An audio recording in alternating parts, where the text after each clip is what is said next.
My name is Eli, and I work the night shift at a 24-hour diner called a Midnight Spoon.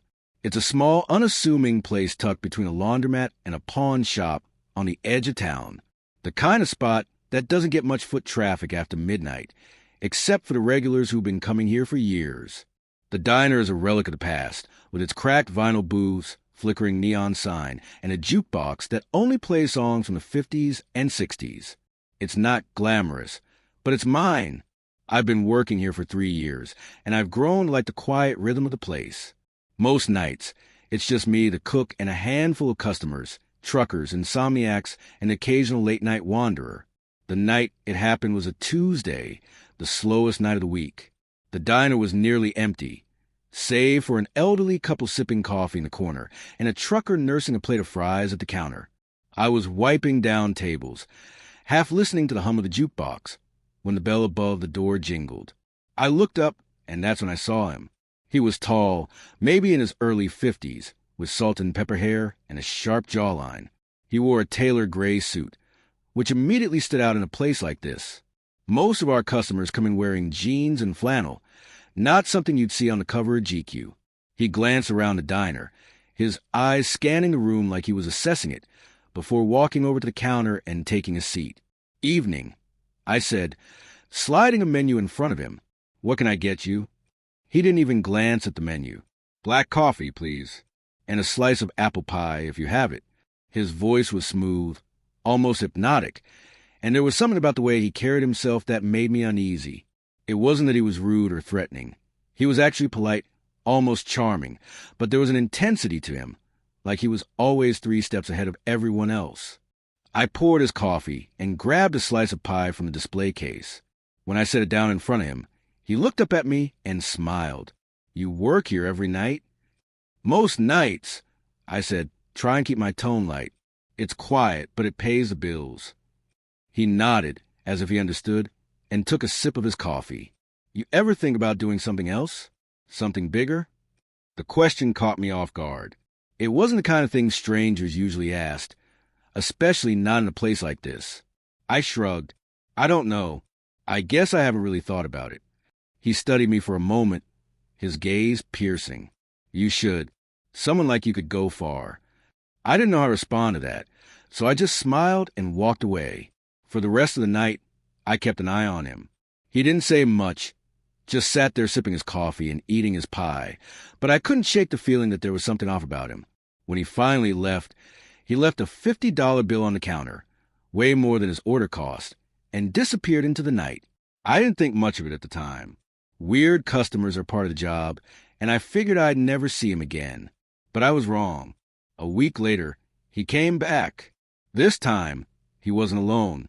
There was a woman with him, maybe in her late 30s, with long blonde hair and a bright gray dress that seemed out of place in the dingy diner. She looked like she stepped out of a magazine, all polished and put together, but there was something about her that made my skin crawl. She smiled too much, laughed too loudly, and her eyes never quite met mine. They sat at the counter, and I walked over to take their order. The man didn't say anything, just nodded at the woman like she was in charge. She leaned forward, resting her elbows on the counter, and flashed me a dazzling smile. "You're Eli, right?" she said, her voice dripping with sweetness. I froze. I hadn't told her my name. "Yeah," I said slowly. "How did you know?" She waved a hand dismissively. "Oh, I must have heard it from someone. Anyway, we were just talking about you. You've got such a great energy. Have you ever thought about modeling?" I blinked. "Modeling?" "Yeah," she said, her smile widening. "We work with a lot of agencies in the city, and we're always looking for fresh faces. You'd be perfect." I didn't know what to say. It was flattering, sure, but something about the way she said it felt off, like she was trying too hard to sell me on something. "I don't know," I said, forcing a laugh. "I'm not really the modeling type." She leaned in closer, her voice dropping to a whisper. "You'd be surprised. We could set you up with a photo shoot, get you some exposure. You could make a lot of money." I glanced at the man, who was still sitting silently, watching me with those intense eyes. "I'm good, thanks," I said, taking a step back. I've got a job already. Her smile faltered for just a second, but she recovered quickly. Well, if you change your mind, she slid a business card across the counter. It was plain white, with nothing but a phone number printed in bold black letters. Give us a call. I didn't touch the card. Sure, I said, though I had no intention of calling. I'll think about it. They left soon after that, and I threw the card in the trash. But I couldn't shake the feeling that something wasn't right. Why were they so interested in me? And how did she know my name? A few nights later, I saw the car. It was parked across the street from the diner, its engine idling. I didn't think much of it at first. People parked there all the time. But when I left work that night, the car was still there.